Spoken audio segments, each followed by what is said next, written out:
Hey there, friends and fellow nature journalers.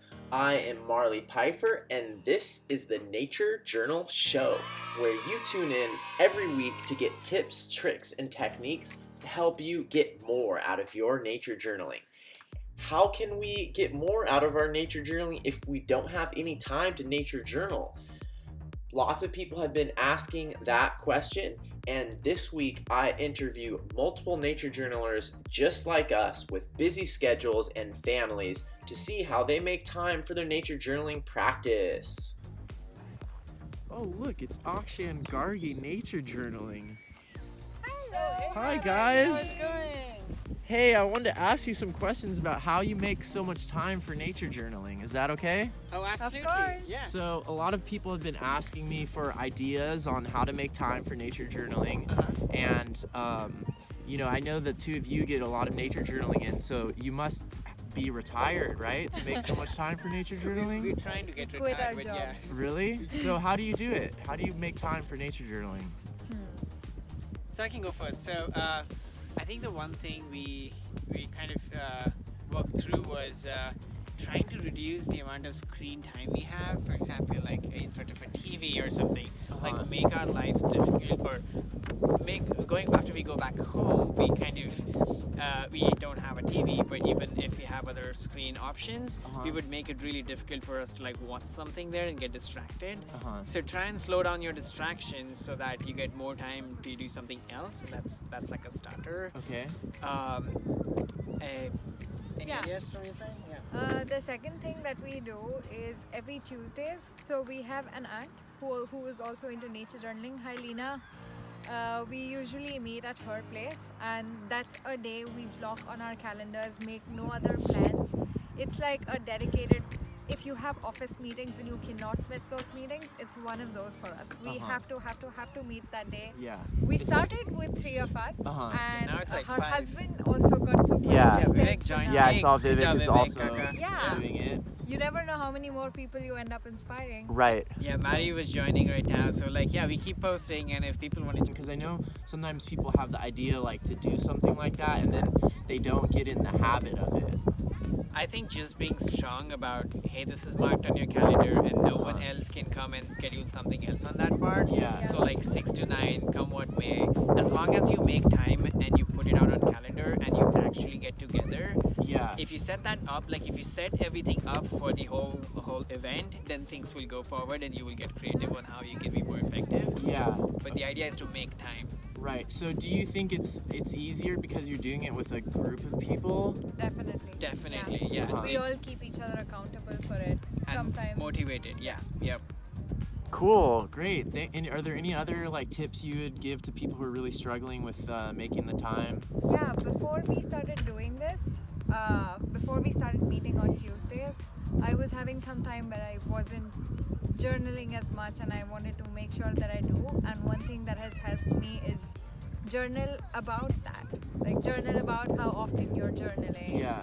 What you have been sketching. What is it that puts you down? What is it? So just writing a note of those things will help you be more aware. Yeah. And because you're spending more time thinking about it, because you're putting an entry every time you don't journal or when you journal and feel bad, it helps you be more aware of how often you want to do it, and you just end up doing more of it. Yeah. Yeah, I have like a cool, like something I'm trying right now is actually, so I've been getting into some of these nature books with some topics. For example, right now I'm getting into a book which talks about how to read water. Yeah. And so just taking that book and whatever I read and kind of just journaling about that, like as a visual note session, is in a way for me kind of nature journaling, and really helps me when I come out here and kind of relate to that. Yeah. So that's like something I've been trying to convert your books into visual notes. Right. Kind of gets that practice in, so merges two hobbies there. Yeah. The other thing we are attempting to try right now is trying to see if we can do like a week of no social media, so that we can make more time for things. And just out of a month, a week would be no social media, and then we get back to it and stuff like that. So trying ideas and identifying what slows you down or what occupies your time could be really useful to kind of figure out what can be removed. Cool. Can you show me some of your pages that you've been from the book you've been reading? Yeah. So This is something talking about pond ripples actually, which I tried to in concept try and use that today. This was chapter number 3 where he was talking about how the habitat changes as you get closer and away from land and water, vice versa. This is the first chapter on just capillary action on the banks and stuff like that. So that's all from the water book. Yeah, all from the water book. Yeah. Just like I read the book, I read a page, and just go and sketch note it. Cool. Gargi, do you have any pages from the ones that you do on Tuesday nights? Yeah, I do. They're mostly in the other book though. But then sometimes when we gather, sometimes we're just painting, Yeah. not necessarily asking questions. There are Yeah, days when everyone is totally. exhausted. So is So- that based off of one of Vivek's photos? Yeah. Cool. He clicks a lot of photographs, so this is based on that. And there The was session before that, I had done some reading around dung beetles and the dance of dung beetles. It was based on Cool. a TED talk. Yeah. So we just sat and we discussed, and then we were talking about what their experiments were. Lena came up with a very interesting question that, hey, why do they climb on top of the dung to do or understand navigation? They can do Oh. the same thing That without was getting an on top. interesting question. So when you do this in a group and you discuss these things Yeah. or discuss the things you've read, people around you sometimes come up with more questions that you did not think of Right. or that were not mentioned in the TED talk or So you whatever the watched material is. you watched the TED talk all together and then nature journaled about it? No, this one we did individually, but Okay. when we Yeah. met, instead of sketching that day, we just discussed everything that we read and knew about, sharing knowledge about all the things we've learned around this topic. Right. So it sounds like in some ways one of the things that you do is instead of making like family time separate from nature journaling time, you combine the two so you're getting like the benefits of being together with your family and hanging out and nature journaling at the same time. Absolutely. Okay. It's a lot of fun. Cool. Wow, I learned so much in that conversation with Akshay and Gargi, and I'm going to summarize all of the tips from them in a second. But first, I want to apologize from the depth of my heart for all of that wind noise that was so distracting. I use this phone, my basic phone, for all of my video footage, plus that little camera and microphone on my computer. And luckily, I have a bunch of really cool Patreon supporters who give small amounts of money to me through Patreon every month. And with that support, I'm hopefully going to buy a little mic that will help me in windy conditions. If you're more interested in becoming a Patreon and supporting my project with small technological investments such as I just mentioned, and small sneak previews about the content that I'm producing, then check the description down below where I have a link for my Patreon. That being said, let me jump right into the summary of all of the cool stuff that Akshay and Gargi mentioned. So first, Akshay mentioned reducing distractions. Identify distractions, screen time is what he mentioned, and reduce them. Second, number 2, create a regular schedule. By creating a regular schedule, it will take less work and you get in the habit of nature journaling. So they have a Tuesday night schedule, whatever it is. Maybe it's a once a month schedule for you. Last Sunday of the month, you could go with a group, go on your own. Regular schedule. Third, number 3, do it with other people. Doing anything with other people, and more of the interviews are going to repeat this, but doing it with other people is you're gonna learn faster, have more ideas, more questions, more innovation, and you're gonna be held accountable. So by scheduling something with other people, it's easier to keep it up. So number 4, this was a really cool tip from Gargi.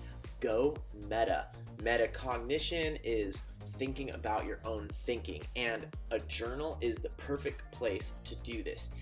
Gargi was talking about how she went through a period where she wasn't nature journaling as much as she would have liked.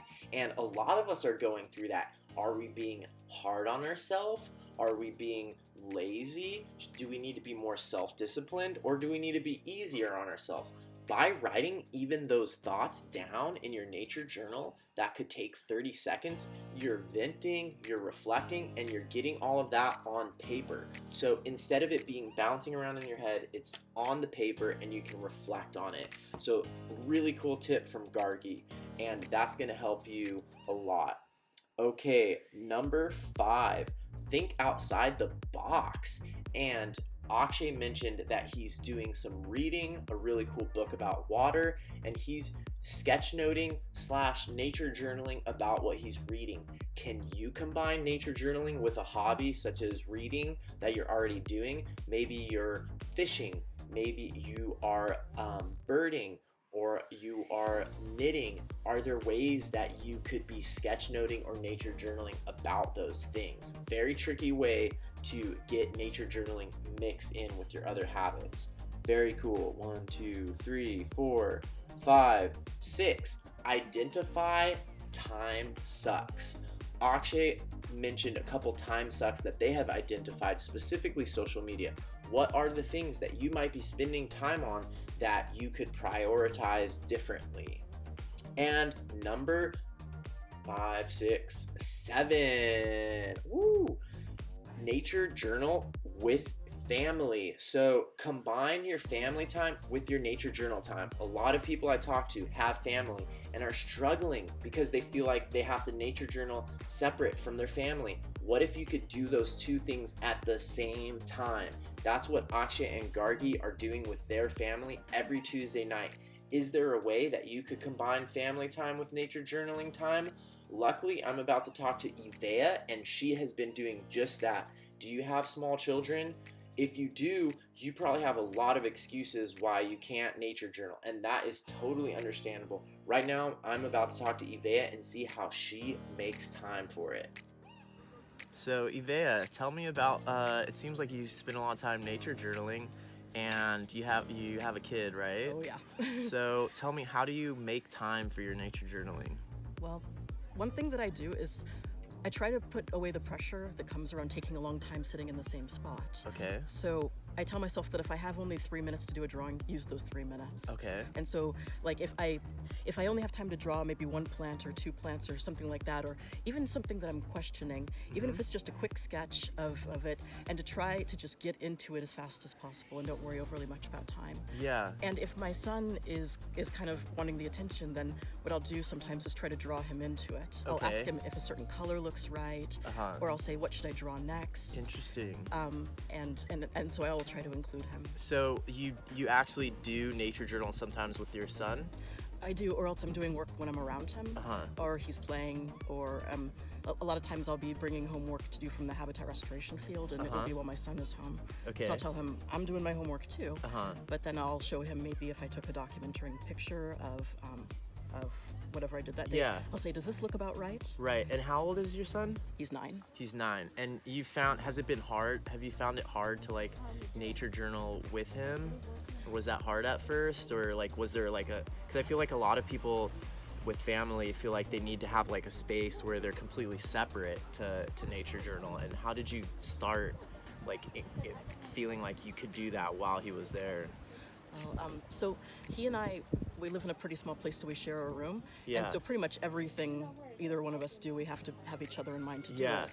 And so with him, he's very active. Yeah. So at first I tried to get him to do some of the drawing and Right. get into it with me. And he prefers to draw more from his imagination. Okay. And so rather than discourage him, I kind of let him go with that. Yeah. And then otherwise, by consistently saying, oh, I need this time, but even if it's only in small chunks, I'm teaching him to let me do the stuff, and he can be Yeah. around me as much as he likes Right. during the time period. Are there any other like tricks that you have for people with family or kids or who are having trouble making the time? Are there any other like tricks or little ideas that you have that have been helpful for you?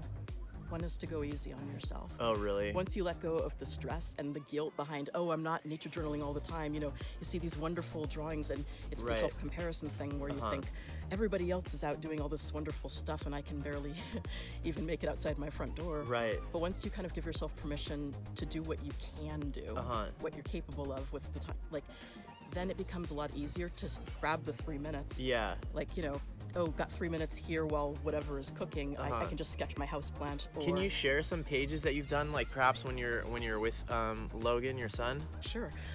So, like, for instance, Let's see if that will show up in the.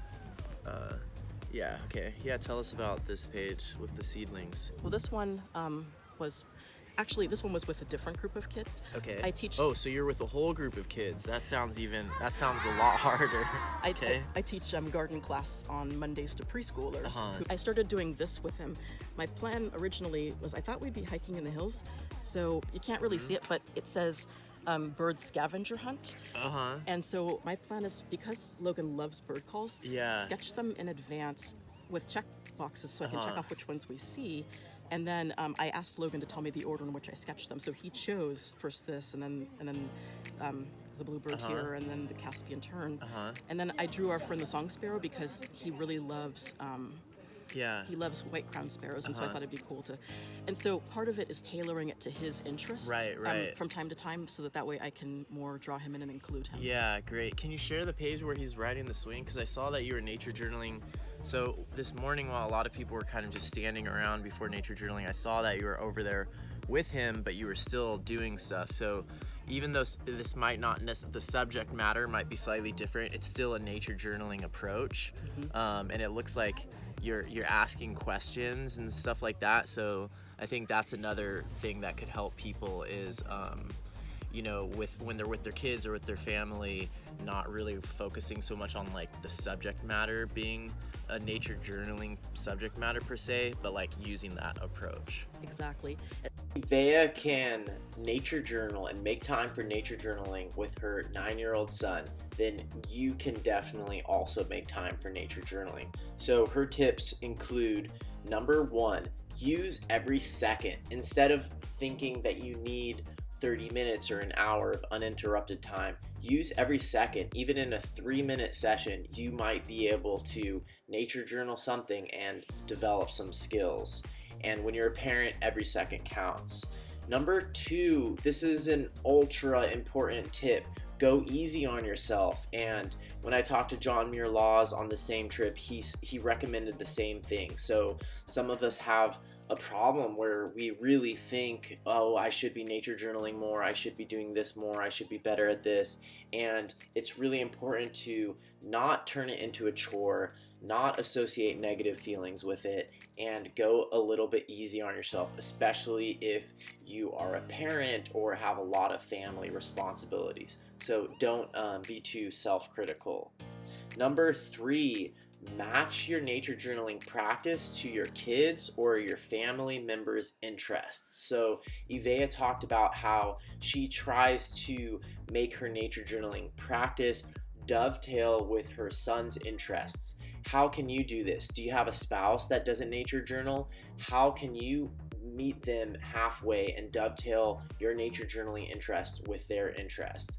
Evea modeled that really beautifully, and she's doing a great job of fitting nature journaling into her time. Number 4, think outside the box once again. So she even nature journaled while her son was on the swing. How can you figure out how to use a nature journaling approach even when the subject matter might not necessarily fit into nature journaling subject? Hey Brenda, how's it going? Hey, good. How are you, Marley?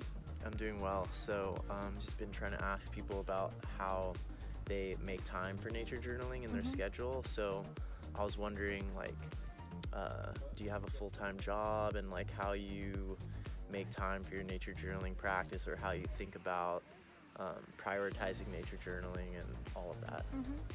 I do have a full-time job, and I find coming on these organized outings, we're on one right now, is a good way to sort of, plan it in advance, block it out, and then be able to share techniques with other people who attend. I like that these outings are in different locations, so you can sort of find a new spot. And then in between, do some drawing at home and work on my observation practice. So do you ever go like out in the field on your own, or? Sometimes, usually not for as long of a chunk as you would do on a field trip. Like this is like a 6-hour field trip. But for shorter amounts of time. So do you feel like, have you ever tried to do like a 6-hour one on your own? I don't think I have. I mean, sometimes I'll like go on a hike and bring my sketchbook, but I'm sort of like feeling like I'm on a hike, and then I might stop and sketch for some time, or might also have a journal where I'm writing, or something like that. Yeah. So so it might be more of a mix. Right. Yeah, because it seems to me like, for myself personally, it feels like when I go with a group, it's kind of like it's easier to nature journal for a longer period of time. Yeah. And, or go to locations that are more like outside of my comfort zone, or that I didn't know about because it's with a group. Yeah, definitely. And then you sort of keep inspiring each other by seeing what other people are doing. Yeah, there's a lot of excitement going on with the Cooper's Hawk back there, so. Seeing things that other people see. Yeah.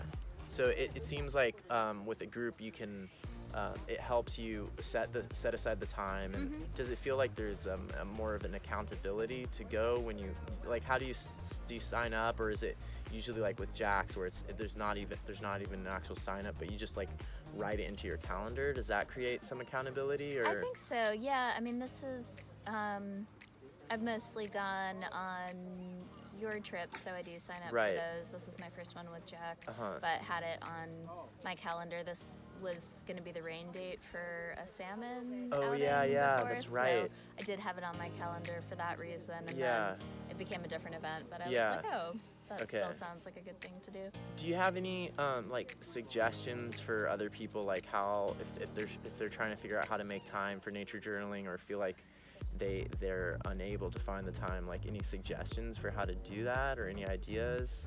I think like planning it in advance and setting out the time, and like, you know, maybe going far enough away from where you live so that you're not going to get pulled back into that's an interesting other one. activities, or, you know, maybe signing up with a friend, or going with a friend who has similar interests. Yeah, ooh, I like that. That's a cool one about, because I know when I'm at home, like if I'm at home nature journaling, like in my garden, I think there's benefits to be at a nature journal at home or in your backyard, but then I'm more tempted, like at any moment I could go make like a cup of tea or something, like get a snack. Okay. Work on another project. Yeah, that's a really useful one. Great, cool. Thanks, Brenda. No problem. Awesome. Fun talking to Brenda while people behind us were watching a Cooper's Hawk eating a small sparrow that it had caught. But just to sum up some of Brenda's tips, number 1, sign up for organized events with a group. That helps you stay accountable, and it's a legit thing that you can block into your calendar. Number 2, be flexible with your personal practice. She talks about how when she goes nature journaling on her own, she combines it with a little bit of hiking, a little bit of nature journaling. So don't necessarily put an expectation that you're going to do 6 hours of nature journaling like you would do with a group. When you're by yourself, you might not put in that much time, and you might mix it up with other things. So be flexible. And number 3, a really cool tip, get far enough away from your home so that you're kind of forced to nature journal more. And like for myself, I'm less likely to go back into the house and get a snack or a cup of tea. So those are a whole bunch of tips. Do you have any other ideas for how to make time? Any tricks on how you do it? If so, comment something down below. And if you can't wait all the way until next week for the next episode of the show, check out these 2 videos that I picked for you here.